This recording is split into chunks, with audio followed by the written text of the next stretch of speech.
FBI agents getting cash incentives to investigate individuals. That's what FBI Special Agent Garrett O'Boyle told the House Judiciary Select Subcommittee on the Weaponization of the Federal Government. He told Congress that such a bonus system raises constitutional concerns and led to one of his superiors, he says, asking him to split one domestic terrorism case into 4 in order to boost their metrics. O'Boyle also told the committee that the FBI made special threat tags to persecute pro-lifers for political reasons, specifically to inflate domestic terrorism figures. Sounds a lot like the CIA allegedly soliciting signatures for the Hunter Biden laptop letter in order to give the Biden campaign talking points to wield against President Trump on the debate stage back in 2020. They literally make up fake data to prove their preconceived conclusions. And apparently they lavish themselves in cash bonuses for such dirty work. J. Edgar Hoover must be proud. But perhaps the most heart-wrenching part of today's testimony was when O'Boyle described the retribution he's facing for being a whistleblower, which includes suspension. Keep in mind while listening to this that Garrett O'Boyle is a former police officer and an Army infantry veteran of the war on terror in Iraq and Afghanistan.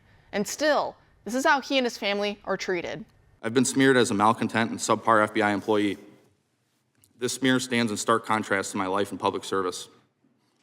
This smear campaign, disgusting as it is unsurprising.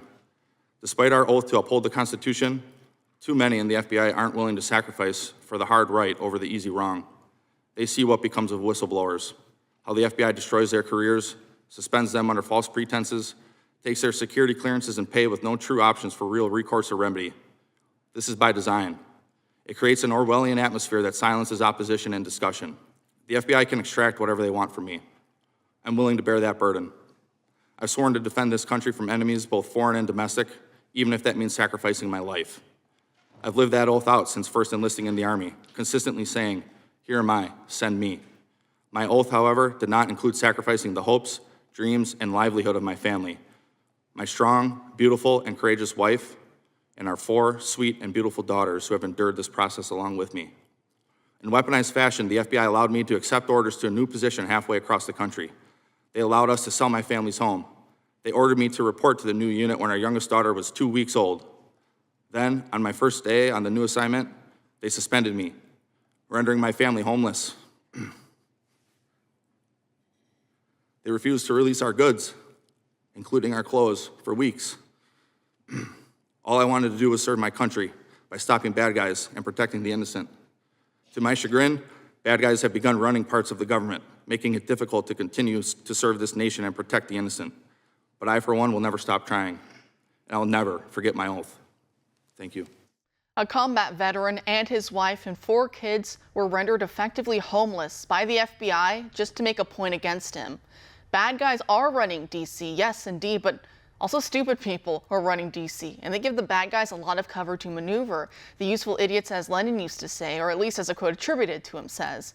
Just take a look at what happened to yet another FBI whistleblower who came forward to corroborate that the agency is indeed targeting pro-lifers, Catholics, and parents attending school board meetings. In fact, Florida Congressman Matt Gaetz explains how that means that the FBI is literally sending agents to school board parking lots, collecting their license plate information, and then using that to track and to surveil them, all while using a memo titled Domestic Terrorism Symbols Guide to flag Second Amendment support or Betsy Ross flag decals as evidence of possible extremism.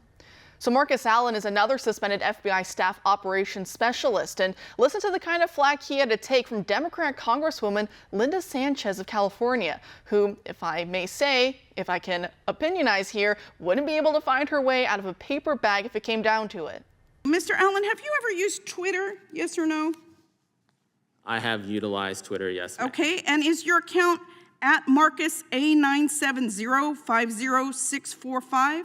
That is absolutely not my account. Okay, that's not your account. Well, on December 5th, 2022, an account under the name Marcus Allen retweeted a tweet that said, That quote, is not my account, ma'am.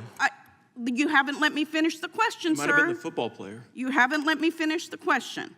And the time is mine. On December 5th, 2022, an account under the name of Marcus Allen retweeted a tweet that said, quote, Nancy Pelosi staged January 6th